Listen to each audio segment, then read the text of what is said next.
Dear viewers, हमारे दृष्टि PCS channel पर अब से हर रोज शाम 6 बजे राज्य विशेष करंट अफेयर्स देखना न भूलें। धन्यवाद।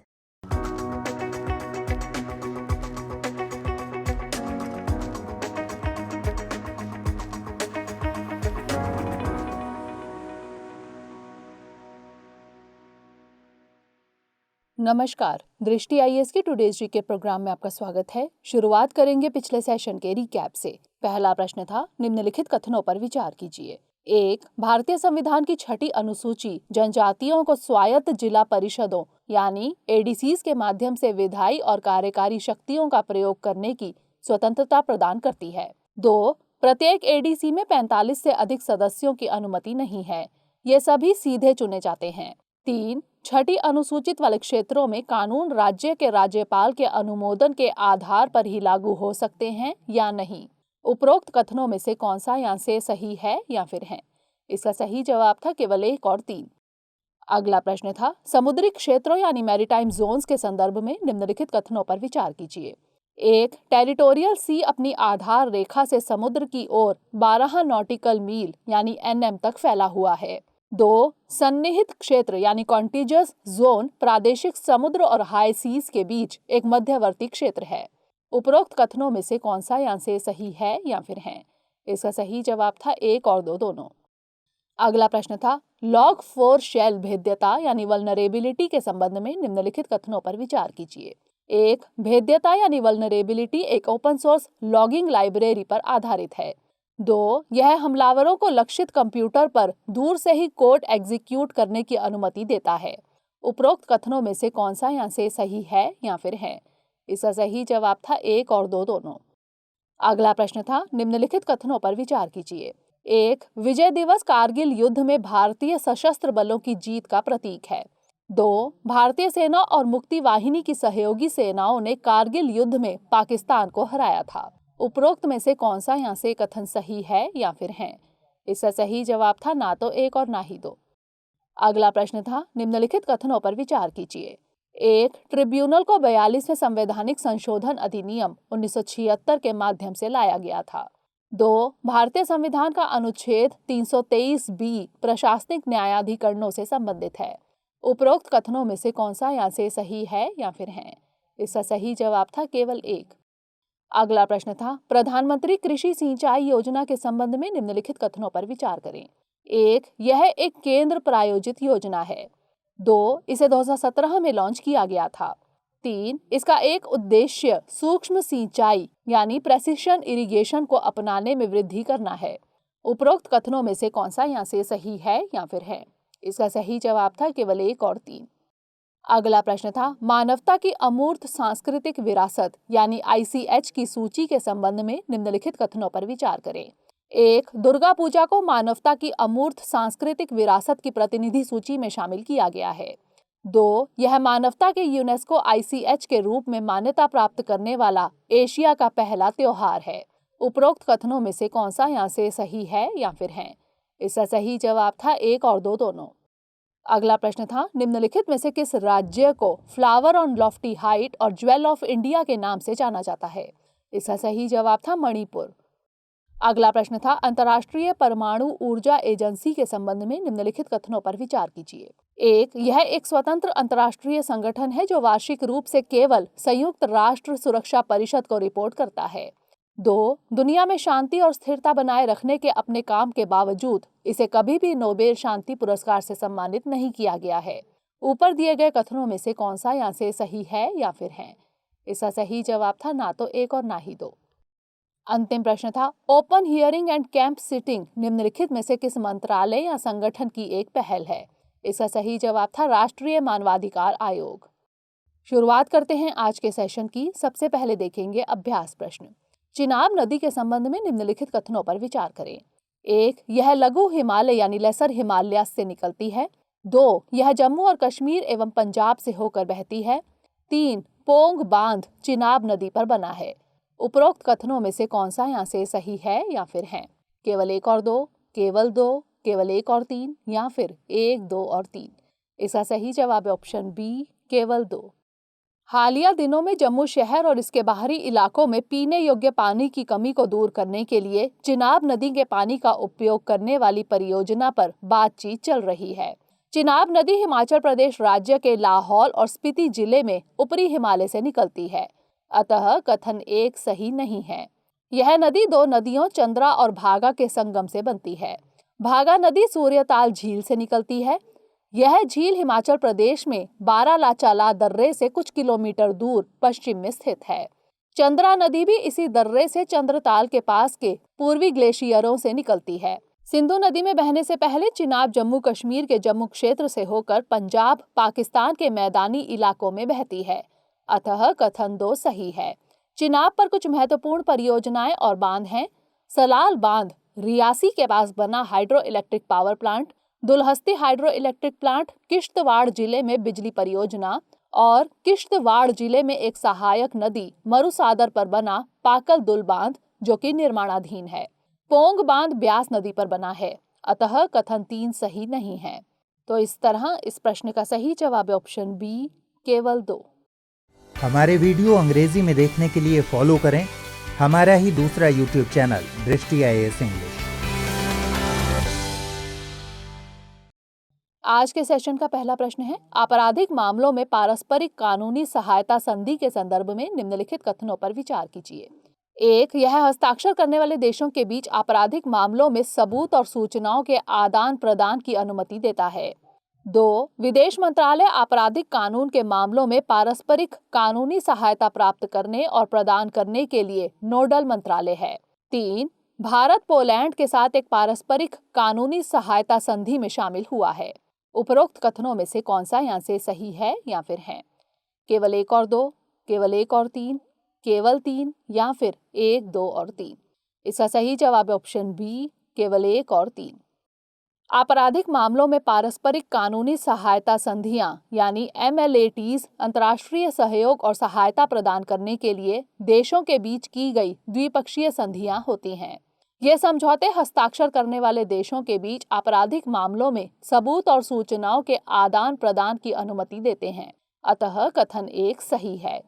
गृह मंत्रालय आपराधिक कानून के मामलों में पारस्परिक कानूनी सहायता प्राप्त करने और प्रदान करने के लिए नोडल मंत्रालय है, अतः कथन 2 सही नहीं है।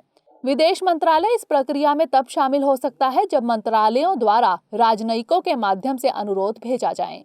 नवंबर 2019 तक भारत 42 देशों के साथ पारस्परिक कानूनी सहायता संधियों या समझौतों में शामिल हुआ है। हाल ही में केंद्रीय मंत्रिमंडल ने भारत सरकार और पोलैंड के बीच आपराधिक मामलों में पारस्परिक कानूनी सहायता संधि को मंजूरी दी है, अतः कथन 3 सही है। तो इस तरह इस प्रश्न का सही जवाब है ऑप्शन बी, केवल 1 और 3। अगला प्रश्न है, परिसंपत्ति पुनर्निर्माण कंपनी यानी ARC के संदर्भ में निम्नलिखित कथनों पर विचार कीजिए। 1. यह एक विशेष वित्तीय संस्थान है जो बैंकों और वित्तीय संस्थानों से गैर निष्पादित संपत्ति यानी NPA खरीदता है। 2. सरफेसी अधिनियम 2002 में भारत में ARC की स्थापना के लिए कानूनी आधार प्रदान किए गए हैं। 3. बजट 2021-22 में सरकार के इक्विटी योगदान में ARC की स्थापना का प्रस्ताव रखा गया था। उपरोक्त कथनों में से कौन सा यहाँ से सही है या फिर है? केवल 1 और 2, केवल 2 और 3, केवल 3 या फिर 1, 2 और 3? इसका सही जवाब है ऑप्शन ए, केवल 1 और 2। परिसंपत्ति पुनर्निर्माण कंपनी यानी ARC रिटेल बैड लोन में अपने निवेश को दोगुना कर 1000 करोड़ रुपए करने के लिए तैयार है। बता दें कि बजट 2021-22 में ARC को राज्य के स्वामित्व वाले और निजी क्षेत्र के बैंकों द्वारा स्थापित करने का प्रस्ताव दिया गया था और इसमें सरकार की ओर से कोई इक्विटी योगदान नहीं होगा, अतः कथन 3 सही नहीं है। यह एक विशेष वित्तीय संस्थान है जो बैंकों और वित्तीय संस्थानों से गैर निष्पादित संपत्ति यानी NPA खरीदता है, अतः कथन 1 सही है। Financial assets and enforcement of security interest यानी सरफेसी एक्ट 2002 भारत में ARC की स्थापना के लिए कानूनी आधार प्रदान करता है, अतः कथन 2 सही है। तो इस तरह इस प्रश्न का सही जवाब है ऑप्शन ए, केवल 1 और 2। अगला प्रश्न है, निम्नलिखित कथनों पर विचार कीजिए। एक, रामसर कन्वेंशन आर्द्र भूमि और उनके संसाधनों के संरक्षण और सही तरीके से उनके उपयोग के लिए रूपरेखा प्रदान करता है। 2, मॉन्ट्रेक्स रिकॉर्ड में सूचीबद्ध चिल्का झील भारत की एकमात्र आर्द्र भूमि है। 3, भारत की 10% से अधिक भूमि आर्द्र भूमि के रूप में है। उपरोक्त कथनों में से कौन सा यहाँ से सही है या फिर है? केवल एक और दो, केवल 2 और 3 या फिर 1, 2 और 3? इसका सही जवाब है ऑप्शन ए, केवल 1। इन दिनों जयकवाड़ी पक्षी अभयारण्य को रामसर टैग दिए जाने की खबरें चल रही हैं। रामसर कन्वेंशन आर्द्र भूमि और उनके संसाधनों के संरक्षण और सही तरीके से उनके उपयोग के लिए रूपरेखा प्रदान करता है, अतः कथन 1 सही है। इस कन्वेंशन को 1971 में ईरान के शहर रामसर में अपनाया गया था और 1975 में इसे लागू किया गया था। वर्तमान में भारत की 2 आर्द्र भूमियां मॉन्ट्रेक्स रिकॉर्ड में शामिल है, केवलादेव राष्ट्रीय उद्यान राजस्थान और लोकटक झील मणिपुर। चिल्का झील ओडिशा को मॉन्ट्रेक्स रिकॉर्ड में पहले रखा गया था, लेकिन बाद में इससे हटा दिया गया, अतः कथन 2 सही नहीं है। भारत में लगभग 4.6% भूमि आर्द्र भूमि के रूप में है, अतः कथन 3 सही नहीं है। तो इस तरह इस प्रश्न का सही जवाब है ऑप्शन ए, केवल 1। अगला प्रश्न है, निम्नलिखित युग्मों पर विचार कीजिए। चक्रवात और प्रभावित क्षेत्र। 1, hurricane Marco Cuba. 2, Molave Puerto Rico. 3, Rai Philippines. 4, hurricane Hana Vietnam. उपरोक्त में से कौन सा युग्म सही सुमेलित नहीं है? केवल 1 और 3, केवल 2 और 4, केवल 1, 3 और 4 या फिर 1, 2, 3 और 4? इसका सही जवाब है ऑप्शन बी, केवल 2 और 4। हाल ही में राय नामक एक सुपर टाइफून ने फिलीपींस में दस्तक दी है, अतः युग्म 3 सही सुमेलित है। उष्णकटिबंधीय चक्रवातों को उत्तर पश्चिमी प्रशांत महासागर में टाइफून, उत्तरी अटलांटिक महासागर में हरिकेन, उत्तर पश्चिमी ऑस्ट्रेलिया में विली विलिज और हिंद महासागर क्षेत्र में उष्णकटिबंधीय चक्रवात के रूप में जाना जाता है। जान लेते हैं अन्य चक्रवातों के बारे में। मोलावे वियतनाम, थाईलैंड, मलेशिया और लाओस, अतः युग्म 2 सही सुमेलित नहीं है। हरिकेन मार्को क्यूबा, वेनेजुएला और अमेरिका के तटीय क्षेत्र, अतः युग्म 1 सही सुमेलित है। Hurricane Hana Puerto Rico, Bahamas, Atlantic Canada और तुर्क्स एंड कैकोस आइलैंड, अतः युग्म 4 सही सुमेलित नहीं है। तो इस तरह इस प्रश्न का सही जवाब है ऑप्शन बी, केवल 2 और 4। अगला प्रश्न है, निम्नलिखित कथनों पर विचार कीजिए। 1, उइगर मुसलमान चीन का एक स्वदेशी अल्पसंख्यक समुदाय है। 2, उइगरों की सबसे बड़ी आबादी चीन के झिंजियांग क्षेत्र में रहती है। 3, चीन का शिनजियांग क्षेत्र केवल भारत और पाकिस्तान के साथ अपनी सीमा साझा करता है। उपरोक्त कथनों में से कौन सा यहाँ से सही है या फिर है? केवल 1 और 2, केवल 2, केवल 1 और 3 या फिर 1, 2 और 3? इसका सही जवाब है ऑप्शन बी, केवल 2।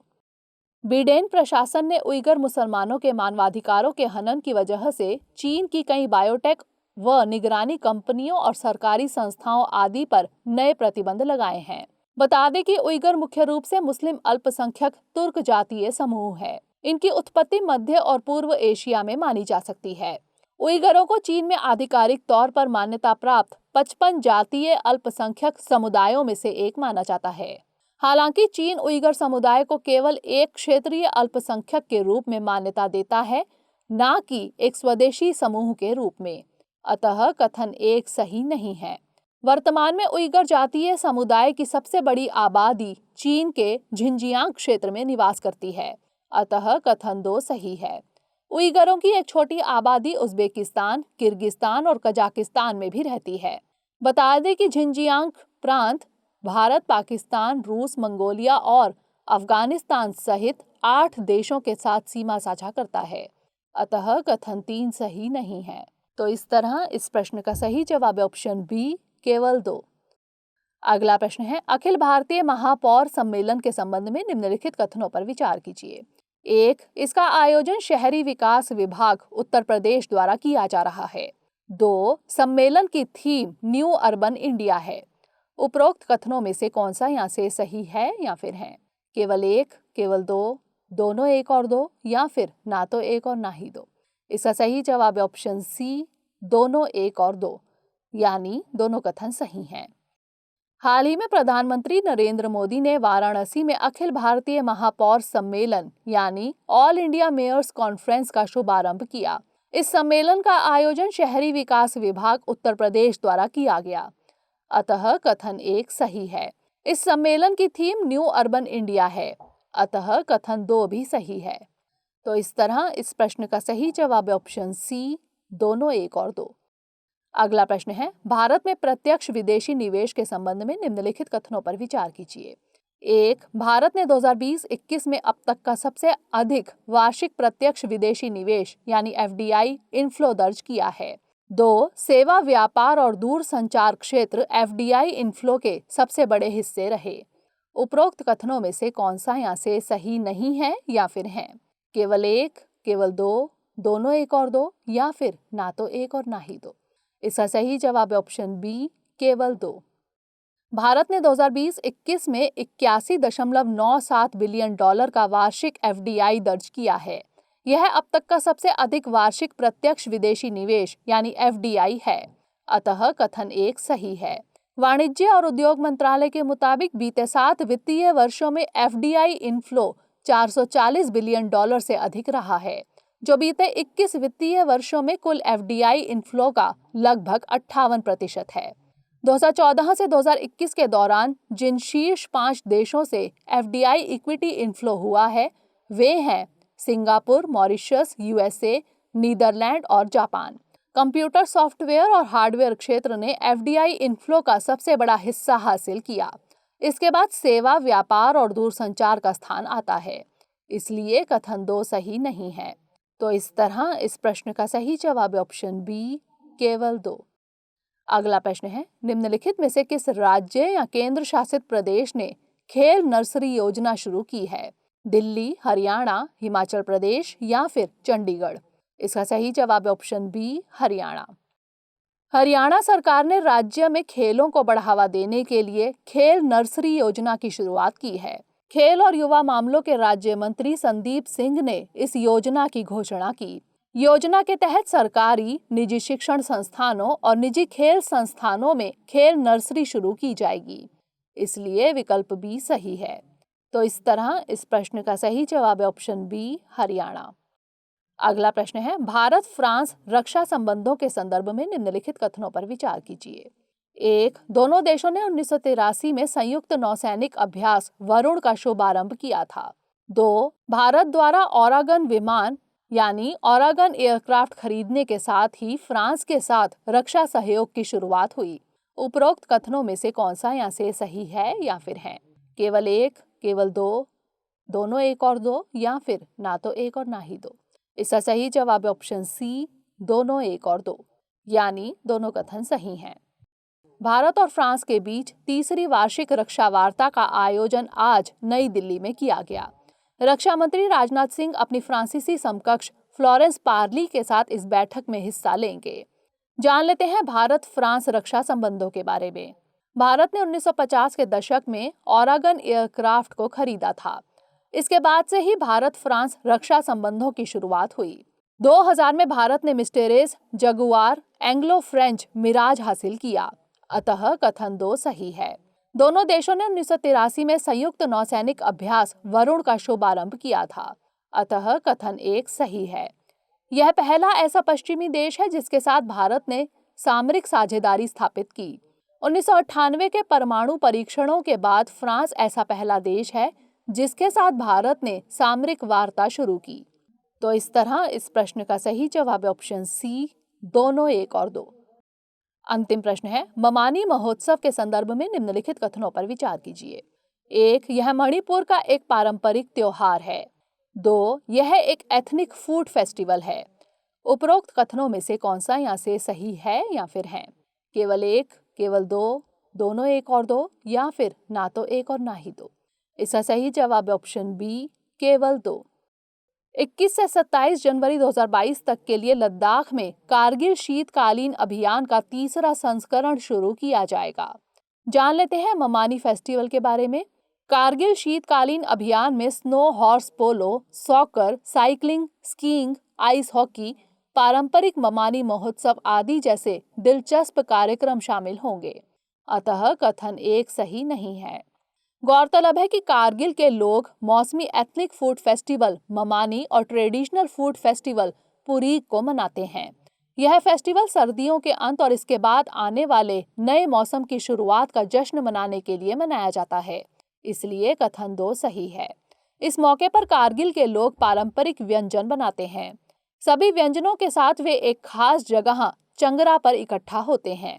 तो इस तरह इस प्रश्न का सही जवाब है ऑप्शन बी, केवल 2। अब नोट करेंगे आज का अभ्यास प्रश्न। निम्नलिखित कथनों पर विचार कीजिए। 1. भारतीय दूरसंचार नियामक प्राधिकरण यानी TRAI की स्थापना एक कार्यकारी आदेश द्वारा की गई थी। 2. दूरसंचार विवाद निपटान और अपीलीय न्यायाधिकरण यानी TDSAT ने TRAI से न्यायिक और विवाद कार्यों का अधिग्रहण कर लिया है। उपरोक्त कथनों में से कौन सा यहाँ से कथन सही है या फिर है? केवल 1, केवल 2, दोनों 1 और 2 या फिर ना तो 1 और ना ही 2? इसका उत्तर हमें कमेंट सेक्शन में जरूर भेजिएगा। अगले सेशन में नए प्रश्नों के साथ मिलेंगे। तब तक के लिए stay safe and stay motivated.